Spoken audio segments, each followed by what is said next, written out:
Alright everybody, so we're going to check out this video by The Real Rejects, one of my favorite YouTube channels. I watch them all the time, but they're doing themselves like almost like a new Rockstars type video here. Every clue that Morbius and Venom are in the Andrew Garfield Spider-Man universe. And if you know anything about me, we're all about the Andrew Garfield Spider-Man universe here. Let's see what Dragon John got for us. 1, 2, 3.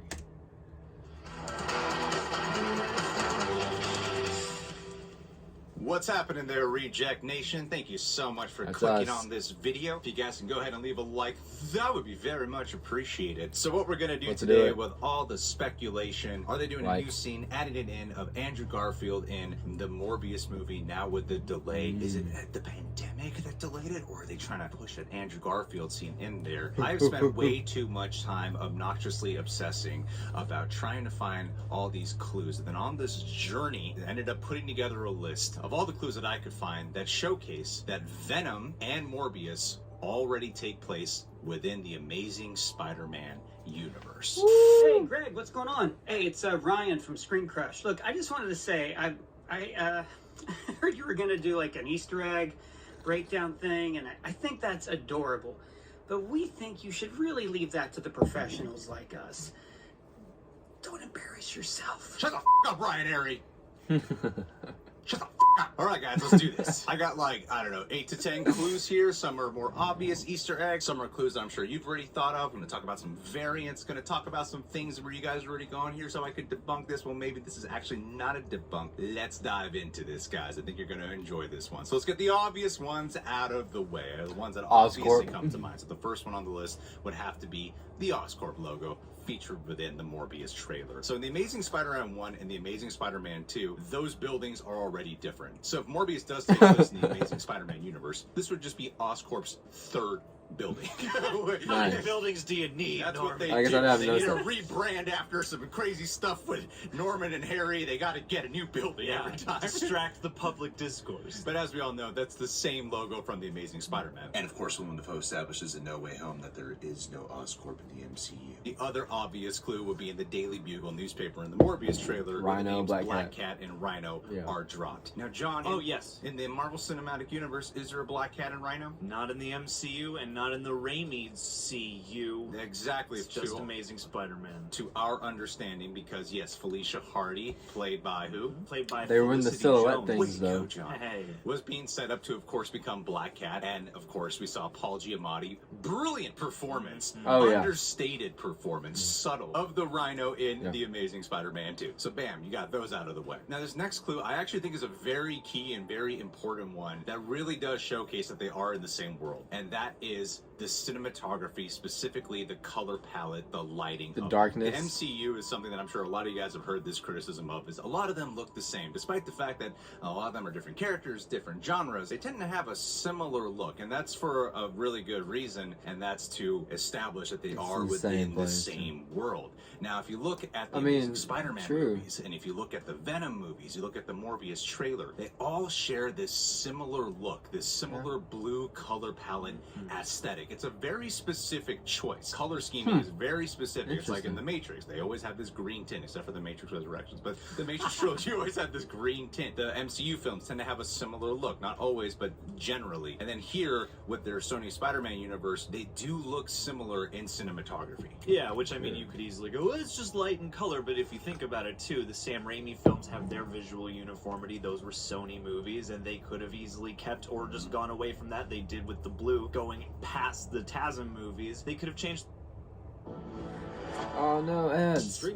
changed the color palette again, but they didn't. So you have Morbius and Venom looking and resembling those colors, that tone of visuals. So hey, that's a pretty strong clue, I'd say. That's right, Ryan Airy. All right, so the next clue on this list is actually coming from the Amazing Spider-Man 2. I want to shout out Hayden King, who did remind me about this little Easter egg in the film, and it's actually at the 1 hour, 3 minute mark in the movie when Harry Osborn literally stumbles across some very important secret files. There are Venom and Morbius in there. List You're of right. projects that Oscorp has going remember that on. from a long time ago. One of them is Venom Storage that's listed, and another one is Morbius Dr. File. Morbius File as well. Already established in the Amazing Spider-Man universe. That's a list of Easter eggs now. Yeah, that whole list. That is whole actually thing. a This list is of gonna Easter be eggs. stuff that's gonna come Yeah. down the line. Yeah. Another clue, the Ravencroft Institute. The Ravencroft Institute, big part of the Spider-Man world, essentially the Arkham Asylum of Spider-Man. If you guys saw the Venom movies, you know that they are definitely in the Venom. There's a whole big in Venom Let There Be Carnage that takes place at the Ravencroft Institute. The Ravencroft Institute definitely exists in the Amazing Spider-Man films as well, but they are not in the Sam Raimi movies to my understanding, and they are not in the Marvel Cinematic Universe movies to my understanding as well. If I'm wrong about that, correct me, but I was literally like, are they in there? Because I don't remember that, but they are in the Amazing Spider-Man films. And before you jump on your keyboard, because it is true, the Ravenscroft and Amazing Spider-Man is in New York, and the one in Venom is in California, but just There's like different with branches. Oscorp, you might have multiple locations of a place that deals with as high-powered individuals as the Ravencroft Institute does. You probably want to have one on either coast, Yeah. at least. Yeah, prisons are a franchise. That's right, man. Insane asylums are a franchise. We should man. open one up ourselves. There's Arkham Asylums in like Minnesota and Definitely. Magic Universe. Yeah. Passive income. All right, this next one on the list: the Venom post-credit scene and the Spider-Man No Way Home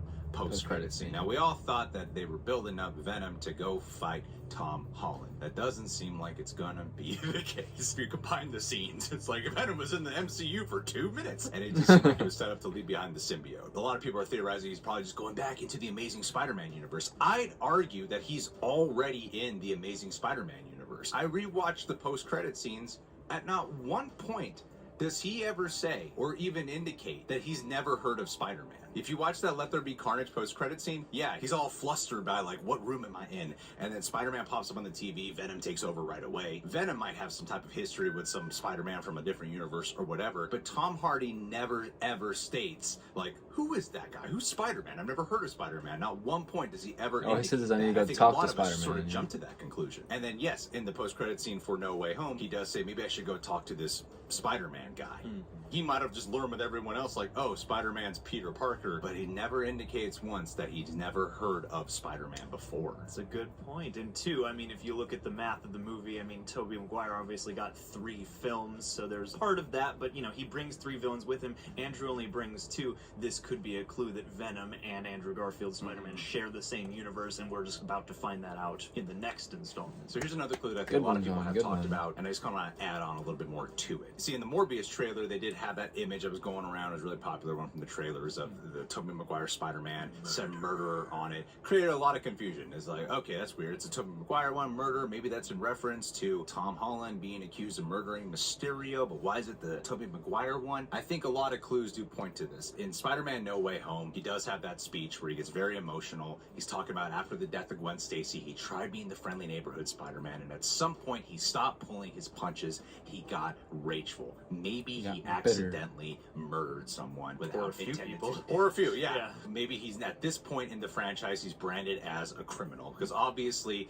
by the time we catch up with him in No Way Home, some time has passed. And two, I mean, their suits kind of look similar, so maybe that could also be some kind of gray area they're trying to ride at Sony. I could see why they might mistakenly put a different picture up there, like within the world of the movie, because it's not a photo of Spider-Man, it's an animated image. While that image is based off of Tobey Maguire's suit, it's ultimately an animated image from the Spider-Man PS4 game. So one way they could chalk it up is that someone created this image, someone designed it. rendering, It's not yeah. an actual photo of it, it's an interpretation of the Spider-Man suit. So murderer could be slapped on for Andrew Garfield, as we've seen in every freaking Marvel trailer as of late, and especially the No Way Home trailer. It's really easy to remove characters. Yeah, It's really, alter especially characters. digitized photos of people. If you can do that with characters who are moving in trailers, you could easily do that with a photo. Maybe the Spider-Man PS4 game is canon in the TASM In the universe. TASM Let's not go universe. down a wormhole. It's Matrix Resurrections. Let's do it. Here's one that actually really stood out to me a lot. The fact that we were pretty much made aware that Sony has been trying to get a Sinister Six movie off the ground for quite some time. Long You time. got whatever's going on with the MCU, and then you got the what a lot of people are just dubbing the Venomverse over at Sony.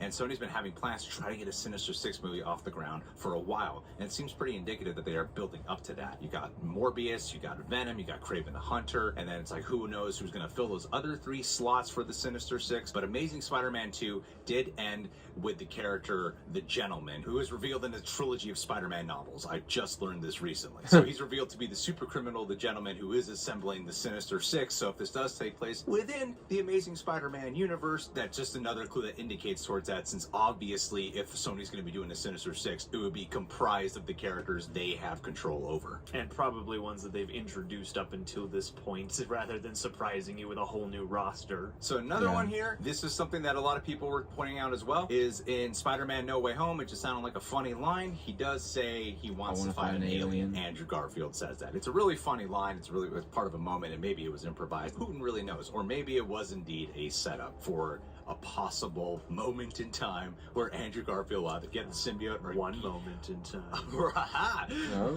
I'm making references. Or he's able to fight Venom, and that was a tease for what's to come. Yes, it's both.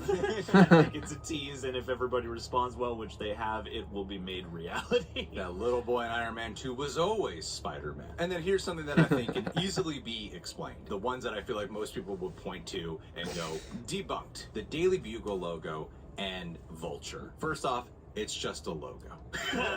They could have updated their logo, and it just represents the Sam Raimi one. Yeah, and in multiple pretty simple to write. Yeah. Maybe they have the same logo in a couple of universes. It's very likely that that could have just been the case, all right? And then 2, with Vulture, I think a very obvious explanation for this could be it's just a variant. The fact that we have J.K. Simmons playing different versions of J. Jonah Jameson, because the one in the Sam Raimi films and the one in the MCU are different J. Jonah Jamesons. I think they've made that abundantly clear. And now here with Vulture, it honestly could just be the exact same case. Which I think would actually kind of work, partly because of the business aspect of, like, Homecoming was made much more under the Sony umbrella than the current Marvel-Sony arrangement, and also, of all the characters, I feel like it wouldn't be disappointing to introduce a variant Michael Keaton Vulture that's still the Vulture, but just gets to have a new character history, you know? Exactly. So, guys, with that in mind, do you think that Morbius and Venom are actually tied into the Amazing Spider-Man universe?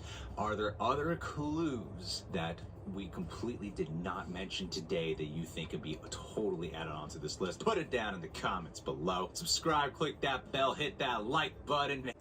That was that. It brought up some really good facts. And I wouldn't be surprised.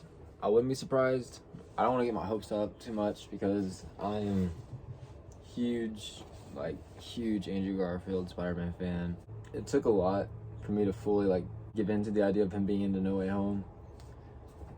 I finally did, and I was just like, okay, if he's not in it, I'm just gonna be super disappointed now. And I don't want that to happen. I'm very grateful that it happened in No Way Home. And I do think with the reception that he's gotten, everyone has just been super positive about Andrew Garfield. I think it's possible. I eventually think it's likely we're gonna see him again, for sure. But I don't know. I hope so. I hope it is the same universe, and I hope he gets to be the Spider-Man of the Sony universe. I for sure do. So, we shall see. Shout out to Greg and John for doing the video. Let me know what y'all think in the comment section below. Leave a like, subscribe, check out some other videos, and I'll see you next time.